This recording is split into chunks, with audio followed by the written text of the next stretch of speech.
This PowerPoint will be on hydroelectric power for AP Environmental Science. So we're going to continue talking about how we use energy from a variety of sources, and all of those are going to have positive and negative consequences. We're really going to describe the use of hydroelectricity in power generation. We're going to stick with hydroelectric dams. We'll talk about tidal energy on another day, so we'll hit that learning objective on another PowerPoint on oceanic energy sources. And we are also going to talk about the environmental effects of hydroelectric power generation. Here's the vocab. And we'll just get right into it. So what is hydroelectric power? This is using the power of flowing water, so the kinetic energy of water, to turn a turbine, which is going to power a generator. So most of the electrical sources that we've talked about have used a heat source, which will generate steam, which will move past a turbine really fast to turn that turbine to generate electricity. This is very similar, except you do not need a heat source and you just use water that's flowing downhill to turn that turbine instead. Most of these are going to utilize dams, and those are going to block a river's course. They're going to create a reservoir upstream, which is going to create a difference in potential and kinetic energy of that water. But you can also use very small scale off-grid type of things, or very small scale kind of for small village hydroelectric setups. And that's what we see in this bottom picture. So we have this is not really altering the river's flow, but we have a canal that's taking water from the river, and that is going downhill through this penstock, through this small little turbine. You only have one turbine in there as opposed to dozens of turbines in the dam that you'll see on the top. And that's going to generate enough electricity continuously to power one house, a small village, or a small town without altering the river's flow. But most of the time, and the rest of this PowerPoint, when we talk about hydroelectricity, we're going to be looking at these large scale dams. These are renewable, and it is a consistent supply of energy. So a little bit more detail on how it works. So you're going to have a river that you're going to create a dam at. That dam is going to partially block the flow of that river, and it's going to allow you to control the flow of that river. And upstream of the dam is going to be a reservoir that the dam is going to result in, or the dam is going to result in the creation of this reservoir. A reservoir is just a artificial lake, and this is going to create a difference in the height of the water. So notice that the water is higher on the right side of the diagram than it is on the left side of the diagram. And we're going to therefore have a high potential energy over here on the right side of the diagram. That water is going to want to flow downhill, and we're going to allow it to flow downhill through this penstock. And as that water flows downhill, that potential or gravitational potential energy is going to get converted into kinetic energy. And that fast flowing water is going to go past a turbine that is set up down here. That turbine is hooked up to a generator. So as the turbine spins, it spins the generator, and the generator is going to generate electricity, which will be sent to the grid. That water will flow out into the river and continue flowing downhill. And you see the inside of the Hoover Dam over on the right, where we have about 10 generators just lined up in a row, or 10 turbines rather, just lined up in a row. Each one of those turbines is hooked up to the generator. Okay. So where do we do this? Really anywhere where we have rivers and proper topography. So for the proper topography, we can't really utilize that difference of gravitational potential energy very much in flat lowlands. So you're not going to see a lot of hydroelectric dams in flat land. Where you're going to see them mostly is up in the mountains or in the hills. You have to create that difference in height for the gravitational potential energy to really work. So a lot of dams you'll see in canyons, between mountains or between hills, so that we can create that reservoir upstream and have a significant drop off downstream. Not all of them, but most of them are going to be in hilly or mountainous regions. And you can see where most of the hydroelectric power stations are around the United States, but this is not just like a US thing. Rather, hydroelectricity is used worldwide. You can see in this diagram that China is creating the most energy from hydroelectricity.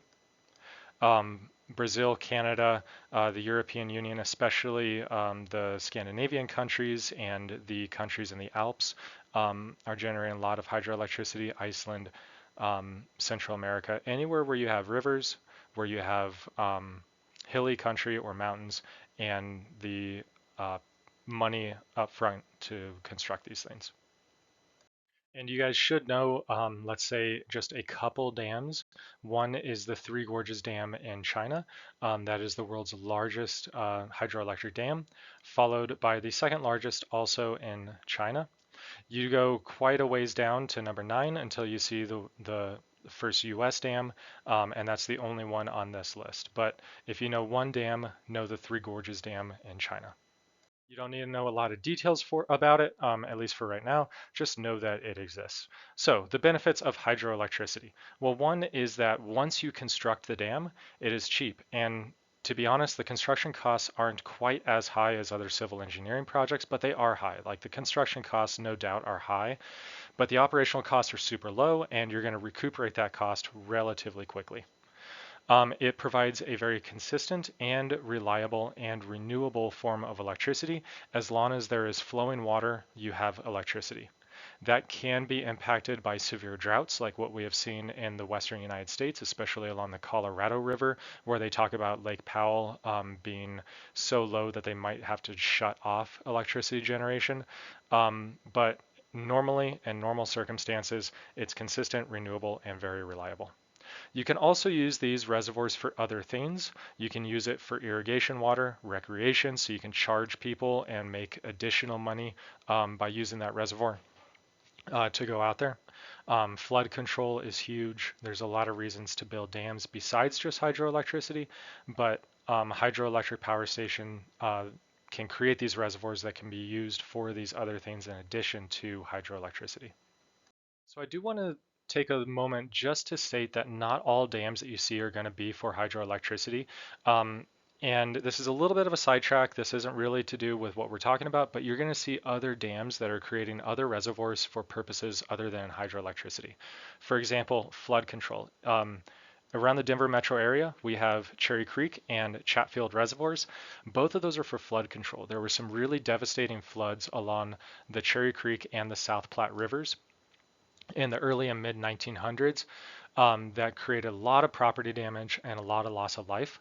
And the residents and government of Denver decided to create these two reservoirs to control the floodwaters and to control the flow of both Cherry Creek and South Platte so that we didn't have these devastating floods anymore. You can store municipal water. So Quincy Reservoir, Aurora Reservoir, those are just for drinking water supplies. They have these secondary purposes of recreation, but there's only some types of recreation that you can do on them. For instance, you can't have outboard motors that run on fossil fuels, gasoline or diesel. But you can recreate on them. Their primary purpose, though, is for municipal water supplies, drinking water. You can store irrigation water. So if you're driving up 76, you're going to see quite a few reservoirs along the length of the South Platte, and most of those are for irrigation. And these reservoirs, as I hinted at above with Quincy and Aurora, are going to have more than one purpose, but each of them are going to have their primary purposes. So their primary purpose is either going to be hydroelectricity or flood control or irrigation. But then there's going to be these secondary things, and recreation is usually going to be a secondary reason for these reservoirs, and it's going to be a secondary monetary income. They're going to get money from charging people to recreate on them. And a lot of rivers are going to have more than one reservoir. So note the 3 reservoirs on the Gunnison River: Blue Mesa, Marrow Point, and Crystal, or the 3 dams, I should say. And a lot of rivers are going to have multiple dams along their length. Okay, so let's talk about some environmental impacts of these dams. Now I'm going to split this into upstream of the dam and downstream of the dam. Upstream of the dam, we're going to create a reservoir. So we create a dam that's going to cause whatever is upstream to flood. So that could be forest, grassland, desert, whatever biome it is, we're losing some of that habitat. It could be that we're flooding what was previously agricultural land, what was previously a town, what was previously traditional grounds for whatever group of people it is in that area, and that has human impacts as well. So people can be displaced from their homes. The reservoir is going to trap sediment and debris.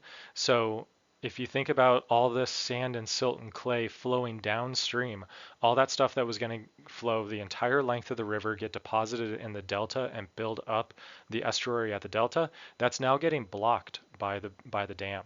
And we're going to have this buildup of sediment upstream of the dam on the reservoir side of the dam. That's going to also carry pollutants with it. And those pollutants can concentrate in the reservoir. They're not going downstream. And that can lead to algal blooms and eutrophication events if those pollutants are fertilizers, whether they're organic matter such as leaves and dead trees, or whether it is agricultural runoff. This can also reduce the turbulent flow of the river. So that means basically the way the water is moving, the way the water is churning upstream of the dam, you're going to have a still lake, a relatively still lake. And that's going to decrease the aeration of that lake or that reservoir. And that can lead to oxygen depletion. Some reservoirs have oxygenating devices or aeration devices that pump air into the water of the reservoir, but many of them don't, and you can have hypoxic or anoxic conditions if you don't have those. You can have increased temperature. Think about that reservoir that is sitting under the hot sun, warming up in the daytime, versus flowing water where you can have water moving up and down in that water column, moving into the sunlight, out of the sunlight, flowing through wooded areas. And rivers are typically going to be much cooler than a reservoir in the same conditions, the same weather conditions. If that water becomes hypoxic or anoxic, then you can have the decay of organic matter through anaerobic decomposition, which will release methane, which is a greenhouse gas that we've talked about. Especially if you flood, let's say, a grassland or a forest. When you flood that area, you're going to have all this dead vegetation at the bottom of this newly created reservoir.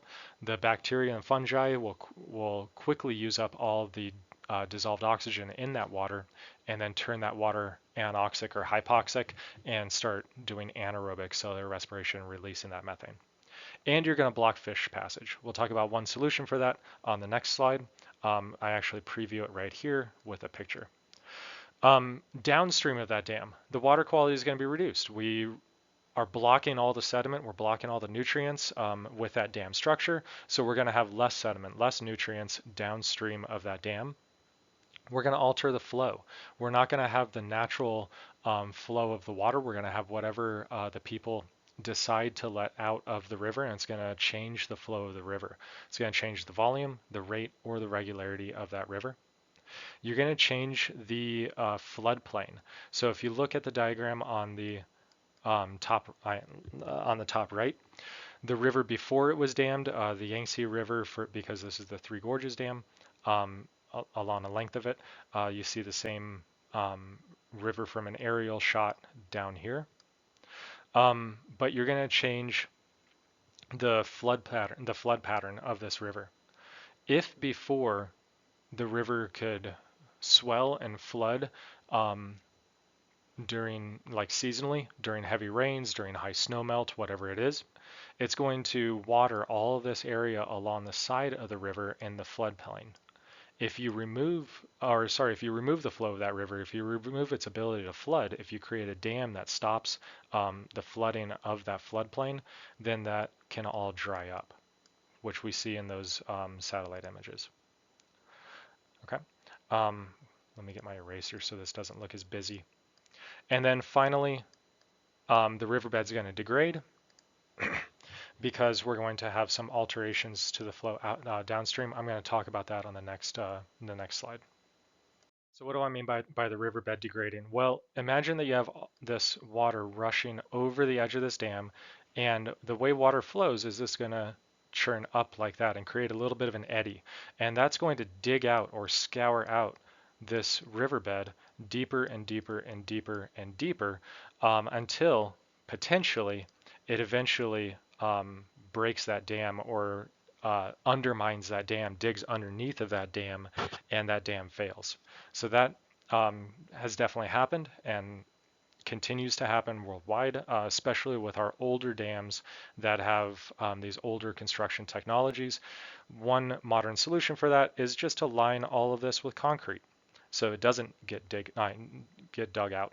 You can use large stones, boulders, but concrete is what people typically opt for, and that's going to have some, you know, habitat issues with it as well.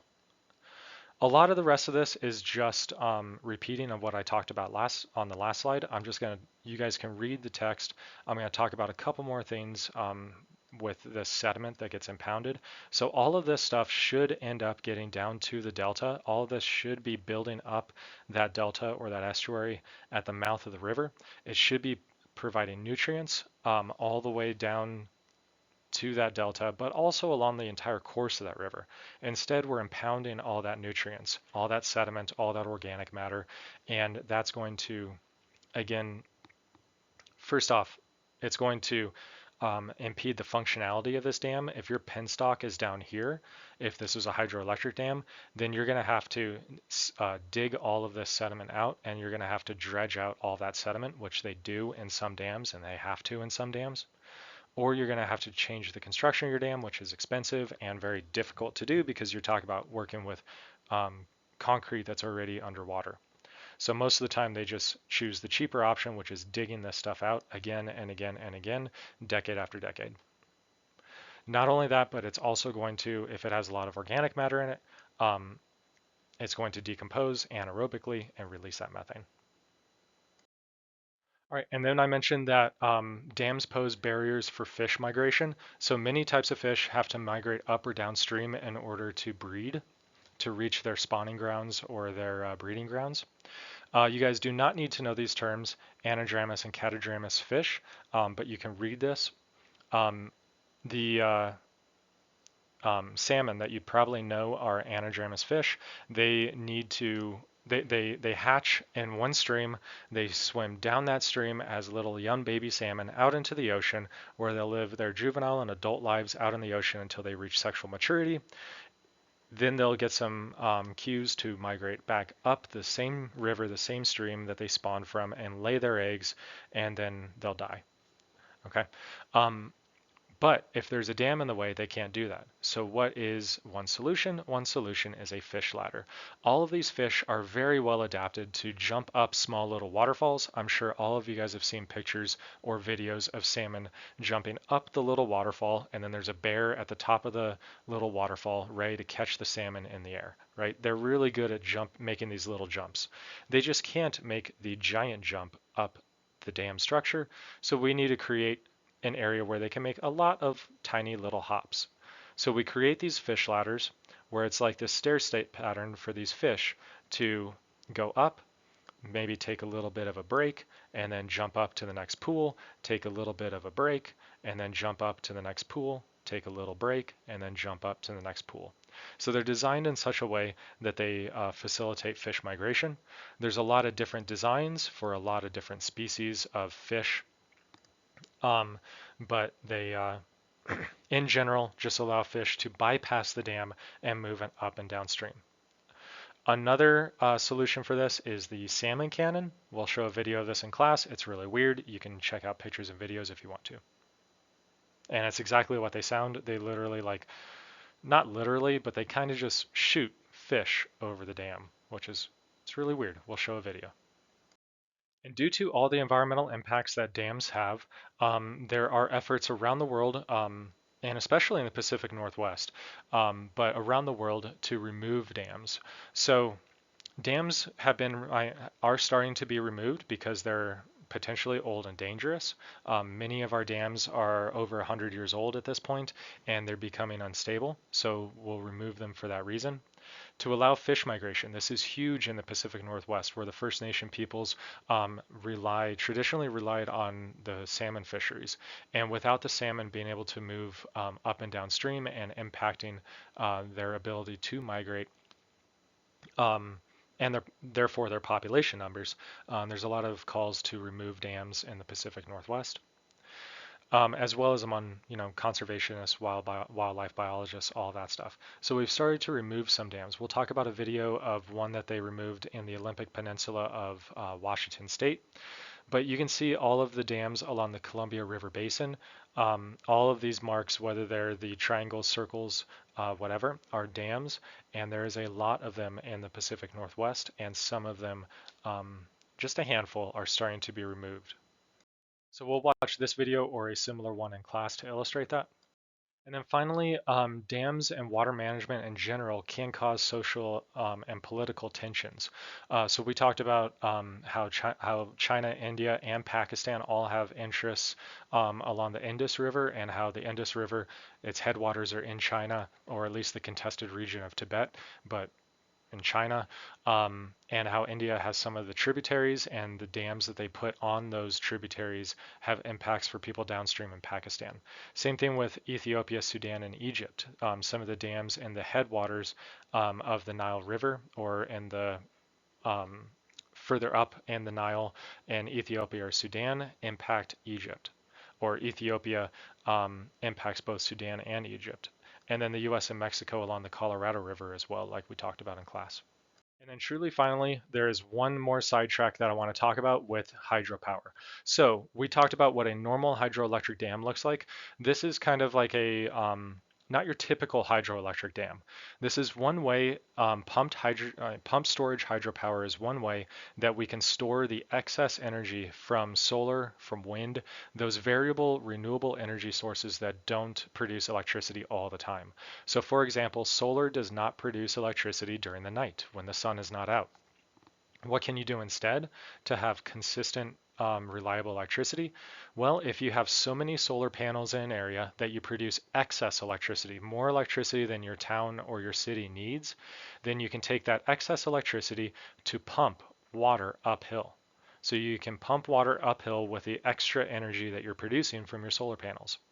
And then at night, you can allow that water to flow downhill through the penstock, through the past the turbine, past the which spins the generator, which will create electricity at night. So during the day, your variable energy sources create excess electricity that pump that water uphill, and then at night, at least in the terms of solar, it could be when the wind is not blowing for wind, you allow that water to go downhill to create electricity. And then you just repeat this process. So you send water up, send water down, up, down. You have two reservoirs, and it's consistent electricity. And then finally, we have the human health impacts. Hydroelectricity, very safe. 0.02 deaths per terawatt hour, probably due to construction and failure of dams. But dams don't fail very often. They can, but 0.02, one of our safest forms of electricity.